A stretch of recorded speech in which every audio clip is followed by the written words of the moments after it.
I want to talk about something that every single one of us experiences. Those moments when you just feel scattered. You're tired, but not sure why. You can't seem to focus. You feel pulled in a dozen different directions, and by the end of the day, you wonder, where did all of my energy go? If that's you, this episode is for you. I'm going to walk you through why this happens, how to know when your energy is scattered, and most importantly, simple, soul-centered ways to call your energy back. By the end of this episode, you'll feel more grounded, more present, and more connected to yourself. And I'll even guide you through some breathing practices you can use anytime you need a reset.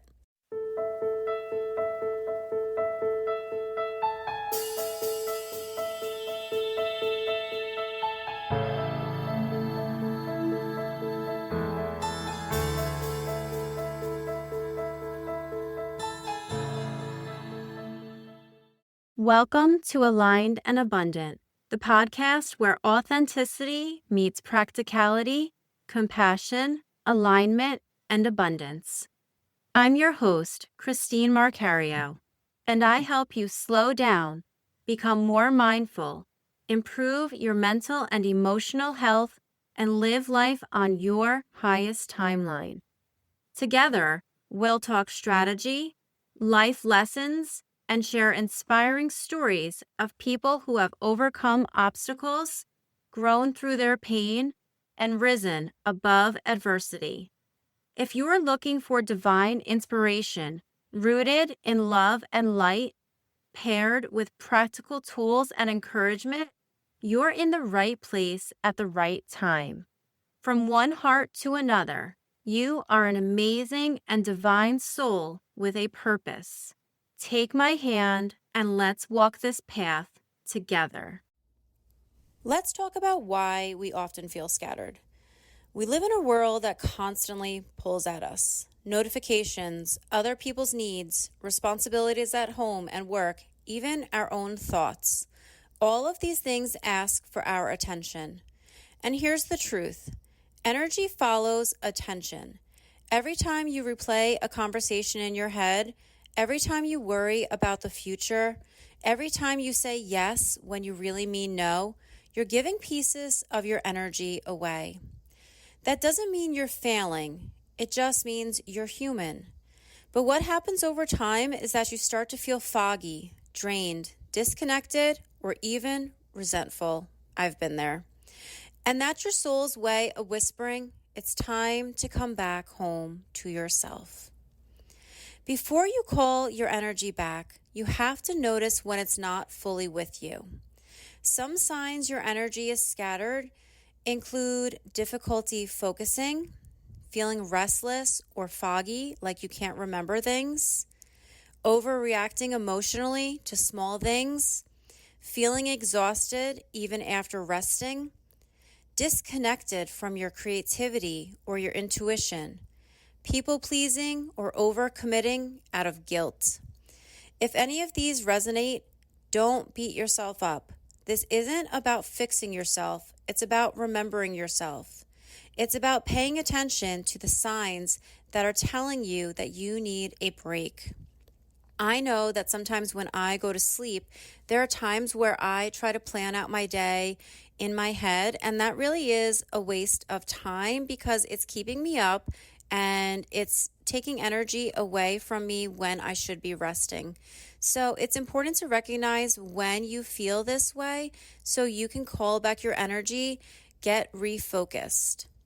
I'd like to offer you a breathing reset practice. If you're driving or listening to this while you're walking, then just come back to it later when you have the chance to slowly dive into a restful moment for yourself. Let's start by resetting the nervous system through the breath. Find somewhere safe, close your eyes, and come into your body. We're going to do a 4-4-6 breath. Inhale through your nose for a count of 4. Hold gently at the top for 4. Exhale slowly through your mouth for a count of 6. Now, do that for 3 rounds.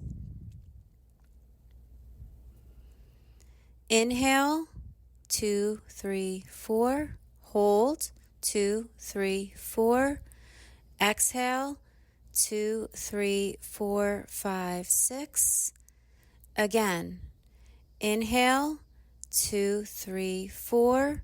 Hold, 2, 3, 4. Exhale, 2, 3, 4, 5, 6. One last time. Inhale, 2, 3, 4. Hold, 2, 3, 4. Exhale, 2, 3, 4, 5, 6.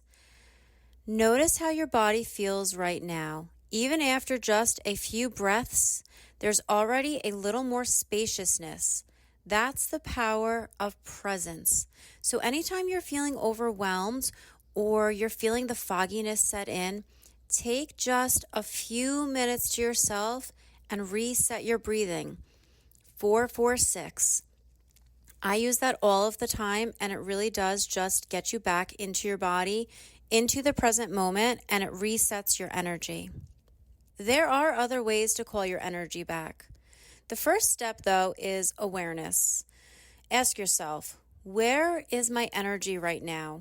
Am I still replaying something from yesterday? Am I overthinking tomorrow? Am I giving my energy to someone else's expectations? Just noticing is the first step. I can definitely speak about this because I am the type of person who wants to have my family happy. And so, for example, while on vacation, I'm thinking about, okay, what would my mom like? What would my son like? What would my middle son like? What would my daughter like? What would my husband like? Instead of, okay, what do I want to do? And no, it's not all about me. It's about finding a happy medium. But oftentimes, especially as moms or friends, we often think about what other people need, and sometimes we really do need to just respect and honor what it is that we need, and whoever wants to come along on the journey, let them come along and join. And if they want to go and do their own thing, then that's okay too. For example, if my mom and I want to go hang out at the pool, but my son would rather stay at the cabin and watch episodes of Rick and Morty, then that's fine, and I should be okay with that. So that's something that I'm learning to overcome personally, is that we all don't have to be doing the same thing in order for us to be happy. So think about how you can apply that to your family and friends. Think about what drains your energy, what feels really good, and the practice of saying no instead of saying yes. That's another way to protect your beautiful energy.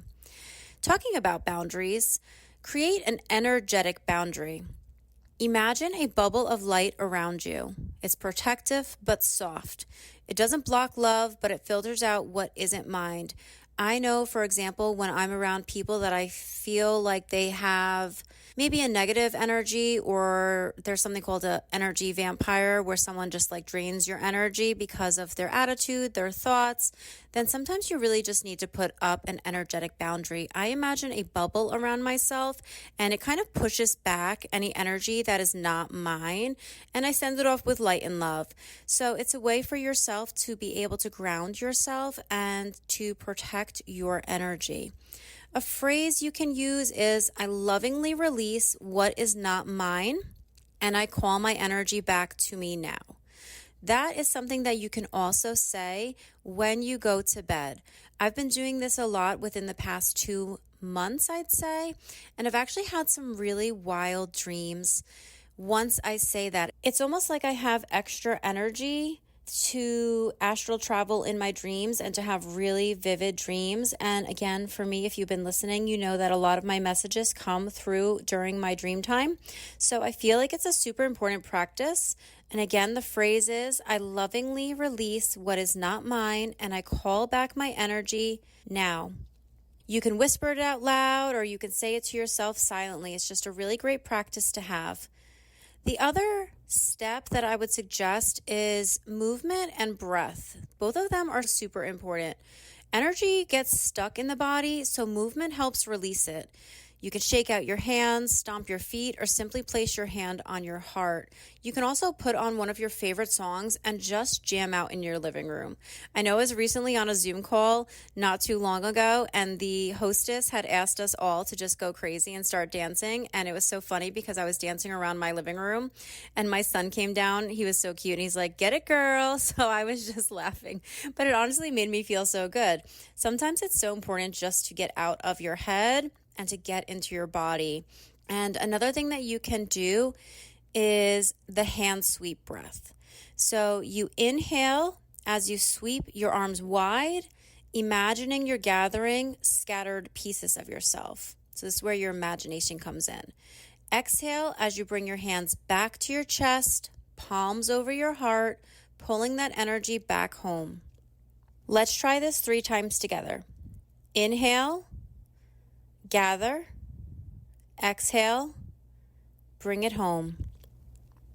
Inhale, gather, exhale, bring it home. One more. Inhale, gather, exhale, and return. This is another practice that you can use that incorporates both movement and breath together to get your energy unstuck. Another thing that I have recently recognized for myself is that when I am letting go of something or releasing something, for example, during a healing session, I start to shake my body. It's like it goes on cue and it's a signal from my body that I am releasing something. So it really is amazing when you start paying attention to how your body responds to things that you are doing, whether it's having a conversation, exercise, letting something go through a healing practice or a healing session or therapy. Notice how your body responds because it is really telling. Another thing you can do is a visualization ritual. This is a simple way where you can call back your energy. For example, let's practice. Close your eyes and imagine little threads of light representing your energy. See them traveling back to you from conversations, from worries, from old stories. Watch as they gently return to your heart. When you feel them settle in, say to yourself, "I am whole, I am here, I am home, I am." Take a deep breath in and exhale with a sigh. Try to have an audible sigh. There's something magical about an audible sigh, and who cares who's listening? I love the visualization ritual because it really calls your attention to the image in your mind, and you're thinking about all of the little strings of light containing energy that you have sent out during the day. Again, you're calling back your energy from any conversations, worries, or old stories that you may have been replaying over in your mind. And you are making yourself whole again. Now, the last thing that I want to talk about is integration. Calling your energy back isn't something you do once and never again. It's definitely a practice. It's something that you should incorporate into your daily regimen. It's just like brushing your teeth or drinking water. It is a way of taking care of your soul hygiene. The more you do it, the more you'll notice you feel centered, clear, and less reactive. You'll make decisions from a grounded place. You'll trust yourself more, and you won't feel so drained by the world around you. Remember, your energy is your most valuable resource. It belongs to you, and when you live from that place, you step into your most authentic, abundant self. Another way for you to recharge yourself is sleep. Sleep does a lot for your energy. It physically recharges your body. Your body goes into repair mode during sleep. Your muscles, tissues, and cells restore themselves, which replenishes your physical energy. There's also time for mental and emotional resetting. Dreams and deep sleep help your brain process emotions, sort memories, and clear out mental clutter. It's like decluttering your inner computer. I always joke and say I have 1,000 tabs open, running at once, draining all of my energy. Half of them are frozen and some of them are glitching. Sleep also gives you an energetic recalibration. During sleep, your nervous system shifts into rest and digest. This lowers stress hormones and allows your body to soften, reset, and realign.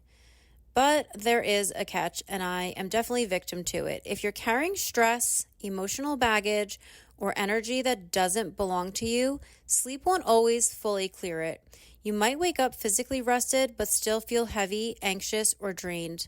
So think of it like this. Sleep is like charging your phone. But if you've got 20 apps running in the background, like old stories, other people's energies, worries, unresolved emotions, your battery still drains fast. So it's super important, again, to practice calling back your energy. Breathwork, grounding rituals also make a huge difference. Go outside and feel the earth. That will ground you. Or another thing that I love to do, and I used to do this all the time in my classroom, is stand up on your tippy toes just for a few seconds and then slam your heels into the ground. That is a quick way to ground yourself. And when you are slamming your heels onto the floor, and not in a way that you're going to hurt yourself, but imagine that you are a tree, and as you slam your heels down, your roots are going deeper and deeper into the ground. That is a visualization and a movement technique that can immediately ground your energy. It is also something that you can do anywhere. Literally, you can be at the grocery store and you can take 30 seconds and ground yourself. And I know for me, I went to a friend who told me that I was like often up in the clouds, up in my head. And she's like, you're someone that needs to ground yourself like 20 times a day. So that is a practice that I do very often. I want to leave you with a little ritual for sleep. Here's a quick nightly practice. Before bed, close your eyes and say, I release what is not mine. I call my energy back to me now. As I sleep, may I be restored in body, mind, and spirit. This sets the intention so your sleep becomes not just physical, but energetic restoration too. Again, before you go to bed, think about doing a little ritual for sleep, calling back your energy, releasing what is not yours, and sending it back to the person who it belongs to with love and light, and let it go. I hope you love these tips. Here's my invitation for you. Throughout this week, pause once a day and ask yourself, where is my energy right now? Then practice one of these simple techniques to call it back. If this episode resonated with you, please share it with a friend who might need this reminder. If you join my newsletter, I would love to send you a free bedtime energy reset meditation. The link to sign up is in the show notes. I hope you have a beautiful, restful day and think about what you can do to call back your energy to live your best life. Until next time, remember, you are your safest home and your energy always belongs to you. You must protect it. Have a beautiful and blessed day.